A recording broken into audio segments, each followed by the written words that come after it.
Então, irmãos, voltando aqui à parte 2 do capítulo 4, é,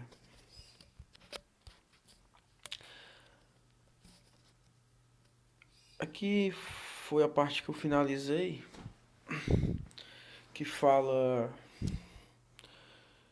que os discípulos disseram uns aos outros: será que alguém trouxe comida para ele? Falando a respeito do Messias, né? Porque o Messias falou que tem um alimento para comer, que vós, que eles, os discípulos, que é apóstolos, que mais na frente, quando aprendem o entendimento, a verdade, e morrem totalmente e nascem de novo, humilde, simples, no entendimento que o Messias ensinou a eles, eles se tornam apóstolos.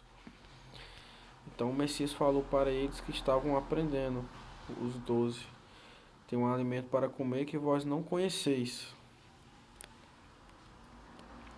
Então, opa,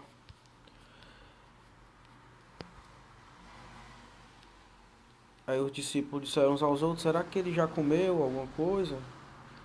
Só que o Messias explicou que a comida consiste em fazer a vontade daquele que me enviou e consumar sua obra. Ou seja, a vontade do Pai, né? Que é com que as pessoas nessa terra entendam a verdade.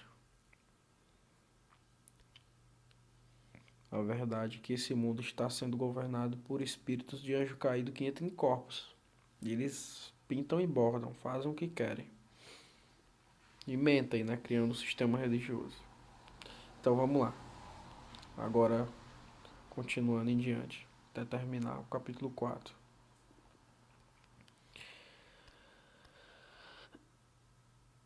E o Messias falou: não dizeis vós, vocês não dizem, ainda há 4 meses para a colheita. Eu, porém, vos afirmo: erguei os olhos e vede os campos, pois já estão brancos para a colheita.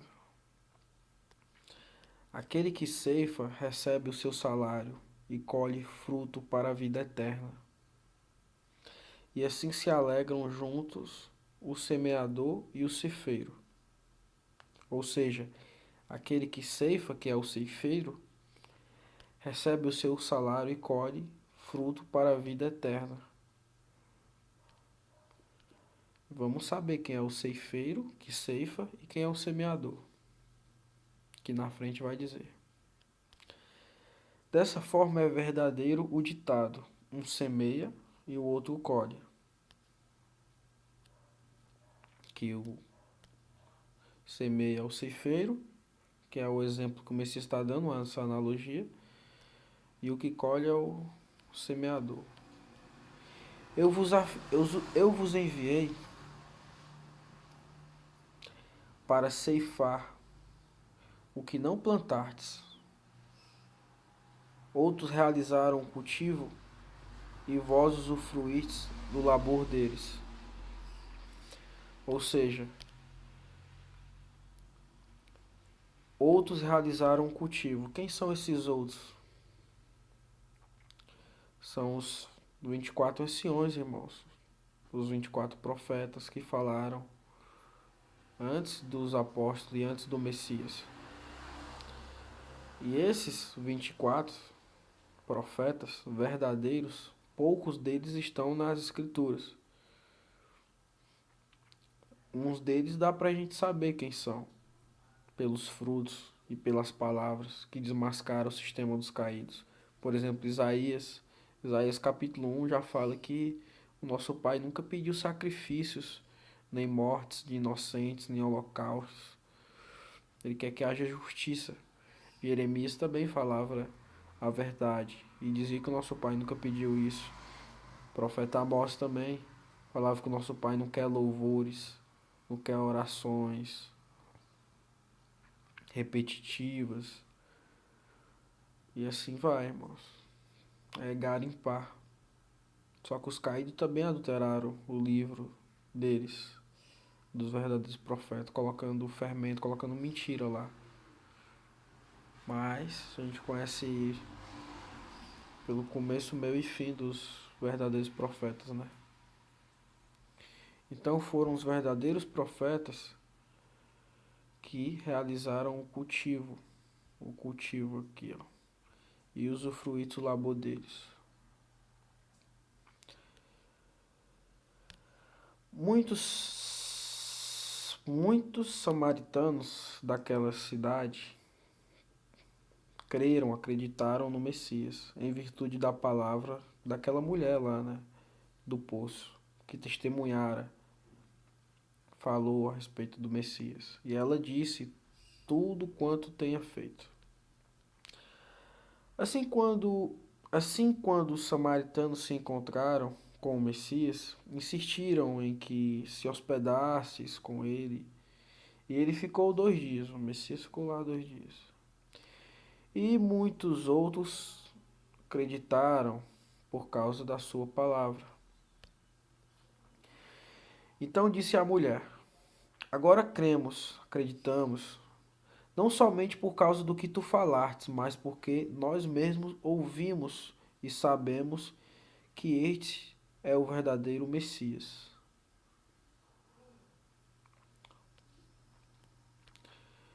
Depois daqueles 2 dias, o Messias partiu dali para Galiléia. Estava em Samaria e foi para Galiléia. As três regiões, é as três, é as três regiões independentes que tinham lá, que era Judéia, da jurisdição de Pilatos, Galiléia, da jurisdição de Herodes, e Samaria, que eu não sei qual era a jurisdição de Samaria, não. Então o Messias saiu da Samaria e foi para Galiléia, que é onde o lugar que ele nasceu, em Belém da Galiléia. O próprio Messias havia testemunhado que um profeta não tem honra em sua própria terra. Já foi nessa intenção, né? Já pensou. E assim quando chegou a Galiléia, os galileus receberam bem, porque viram todas as coisas que ele fizera em Jerusalém, por ocasião da festa ao qual eles também tinham comparecido. Aqui, né, irmão, entra em contradição, porque você vê, ó, o próprio Messias havia testemunhado que o profeta não tem honra em sua própria terra. E aí já fala que na Galiléia os galileus receberam ele bem. Aí aqui dá a entender que a própria terra do Messias era a Judéia, lá em Jerusalém, só que eles estão mentindo aqui. Eles estão se pondo em contradição, porque a gente vai analisar lá na frente, eu acho que já analisou também, que o Messias é galileu. É lá na frente que a gente vai analisar mais ainda que o Messias nasceu na Galiléia e é galileu. Mas vamos guardar essa parte. Assim quando chegou voltando aqui, né? Assim quando chegou a Galiléia, os galileus receberam bem, porque viram todas as coisas que ele, o Messias, fez em Jerusalém, por ocasião da festa a qual eles também tinham comparecido. A festa do povo, né? A festa do Messias não. Esses negócios de festa é contaminação do mundo, é loucura. Isso aí tá fora. Não é porque o Messias foi na festa lá porque ele é festeiro, não. É porque o povo estava contaminado, ele tinha que levar a verdade até onde o povo estava contaminado, tá? Até onde o povo ia. É aquilo, né? O Messias estava mostrando o caminho certo e tirando o povo do caminho errado, que era onde eles estavam indo. Então o Messias voltou mais uma vez a Caná da Galiléia, onde transformou água em vinho antes, né? Não é nem vinho, é vinho, só que é vinho de uva, não é vinho bebida alcoólica. Porque a gente leu lá que ele fez uma purificação, ou seja, purificar é tirar toda a coisa que tinha na mente das pessoas que estavam loucas, embriagadas, e limpar, purificar. E ali havia um oficial do rei cujo filho estava doente em Cafarnaum. Cafarnaum é na Galiléia. Quando ele ouviu que o Messias havia chegado a Galiléia, vindo da Judéia, dirigiu-se até ele e lhe implorou que descesse para curar seu filho, que ele estava a ponto de morrer. O Messias lhe disse, a menos que veja, o Messias lhe disse, a menos que vejais os sinais e maravilhas, nunca crereis. Falou, né?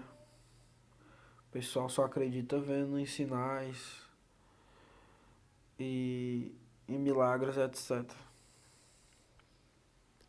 E o Messias falou isso, né? O oficial do rei disse ao Messias: Mestre, desce antes que o meu menino morra.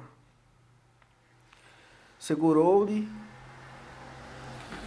segurou-lhe, segurou-lhe o Messias, assegurou-lhe, né? Falou o Messias: pode seguir, o teu filho vive. E o homem acreditou na palavra que o Messias disse e partiu.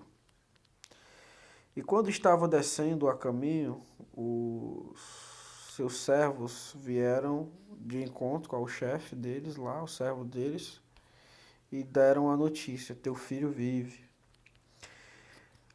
Então inquiriu deles a hora em que o menino havia melhorado, e eles disseram: ontem, à 7ª hora, a febre deixou. Assim o pai conheceu ser aquele Assim o pai conheceu ser aquele, a mesma hora que o Messias dissera que o seu filho vive. Que o Messias disse que seu filho vive. E creu ele e todos os que viviam em sua casa.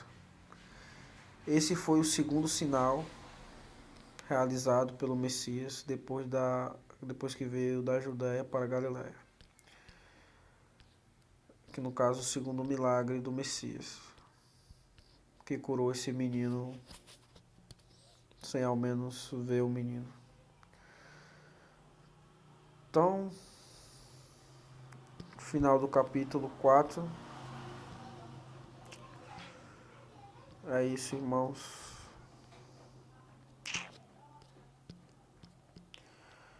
E, e é isso. Acredito que vai sim, as coisas vai ficar mais interessante no capítulo 5 em diante. Vai ficar bem mais decisivo o entendimento da verdade. Vai ficar bem mais direto as palavras do Messias para desmascarar o sistema dos anjos caídos aqui nessa terra. Que desmascara muito e entra em contradição com as outras passagens mentirosas das Escrituras. Então, os próximos capítulos aí promete vai ser bem mais desmascarador com a mentira. Vai revelar muitas coisas. Então, abraço, irmãos, e continue firmes, porque o início da busca da verdade não é fácil. E também não é fácil, é mais difícil ainda continuar nela. Mas não é difícil de continuar pelo fato da verdade ser ruim. Mas é mais difícil continuar no entendimento da verdade pelo fato da contaminação do mundo nos cercar a todo momento. Todo momento. E é aquela coisa. Água mole, pedra dura, tanto bate até que fura. Ou seja, o fermento todo dia martelando em você, na sua cabeça, na sua mente. As palavras vindo direto. Todo dia você vivendo, acaba que cai, acaba que tropeça. Então fortalece, irmão, e tente buscar aí buscar um pouco a solidão, ficar um pouco pensativo com o Pai. Isso vai lhe privar das contaminações que as pessoas falam muito. E busquem também o entendimento da verdade que veio dos verdadeiros. E sejam simples, irmãos, humildes. Se afastem de tudo aquilo que lhe traz orgulho. Competitividade traz orgulho. Se afaste. Se livrar do mal é a única solução. Então, um abraço aí, irmãos. Até os próximos vídeos, capítulos aí do livro de João que desmascara esse sistema religioso e o sistema que os anjos caídos promovem aí, que são as mentiras deles, né? Dos livros deles, que está dentro da Bíblia, que tem livros deles também. Então, até mais aí.